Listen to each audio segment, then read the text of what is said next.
1.5 വയസ്സുകാരൻ കാറിനുള്ളിൽ കുടുങ്ങിപ്പോയി. തിരുവല്ല തേക്കനാൽ വീട്ടിൽ ഇവാനാണ് കാറിനുള്ളിൽ കുടുങ്ങിപ്പോയത്. കുട്ടിയെ അഗ്നിശമന സേന എത്തിയാണ് പിന്നീട് രക്ഷിച്ചത്.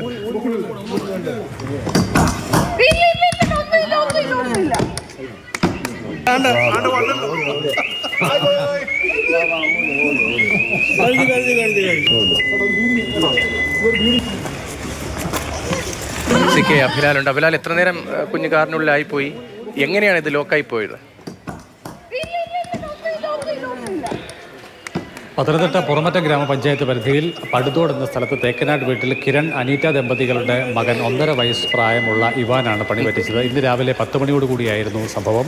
4 ഡോർ ഗ്ലാസുകൾ ഉയർത്തിയ നിലയിലുള്ള വാഹനത്തിനുള്ളിൽ താക്കോലുമായിട്ടാണ് കുഞ്ഞ് കടന്നത്. തുടർന്ന് കുഞ്ഞ് അബദ്ധവശാൽ ലോക്കിൻ്റെ സ്വിച്ച് അമർത്തുകയും അങ്ങനെ ഓട്ടോമാറ്റിക്കായി 4 ഡോറുകളും ലോക്കാവുകയുമാണ് ചെയ്തത്. പുറത്തുണ്ടായിരുന്ന അമ്മ അനീറ്റ പലതരത്തിൽ നിർദ്ദേശങ്ങൾ നൽകി കുഞ്ഞിനെ കൊണ്ട് തന്നെ സെൻട്രൽ ലോക്ക് അൺലോക്ക് ആക്കാൻ വേണ്ടിയുള്ള ശ്രമം നടത്തിയെങ്കിലും കുഞ്ഞിന് ആ മാർഗ്ഗനിർദ്ദേശങ്ങൾ പാലിച്ച് അത് ചെയ്യാൻ സാധിച്ചില്ല. തുടർന്ന് പരിഭ്രാന്തിയിലായ അമ്മ തുടർന്ന് ബന്ധുക്കളെ വിവരം അറിയിക്കാനുണ്ടായത്. അങ്ങനെ അവരുടെ കൂടി നിർദ്ദേശത്തിൻ്റെ അടിസ്ഥാനത്തിലാണ് തിരുവല്ല ഫയർഫോഴ്സ് സംഘാംഗങ്ങളുടെ സഹായം തേടുന്നത്. അവർ 2 യൂണിറ്റ് ഫയർഫോഴ്സ് സംഘാംഗങ്ങളാണ് പടുതോടെ വീട്ടിലേക്ക് എത്തിയത്. തുടർന്ന് ഗ്ലാസ് ക്യാച്ചർ എന്നുള്ള ഉപകരണം ഉപയോഗിച്ചുകൊണ്ട് വശത്തെ പിൻഭാഗത്തെ ഗ്ലാസിൻ്റെ ചില്ലുകൾ വലിച്ചു താഴ്ത്തിയ ശേഷം വാഹനം അൺലോക്ക് ചെയ്യുകയും കുഞ്ഞിനെ പുറത്തെത്തിക്കുകയുമാണ് ഉണ്ടായത്. അപ്പോഴേക്ക് സമയം ഏറെക്കുറെ 1 മണിക്കൂർ പിന്നിട്ടിരുന്നു. എന്തായാലും ആശ്വാസകരമായ പര്യവസാനമാണ് ഉണ്ടായിട്ടുള്ളത്. കുഞ്ഞിന് ആരോഗ്യ പ്രശ്നങ്ങൾ ഏതും തന്നെ ഉണ്ടായിരുന്നു. ശരി, 1.5 വയസ്സുകാരനാണ് കാറിനുള്ളിൽ കുടുങ്ങിപ്പോയത്. ആരോഗ്യ പ്രശ്നങ്ങളില്ല എന്ന ആശ്വാസകരമായ വിവരമാണ് CK അഭിലാൽ പങ്കുവച്ചത്.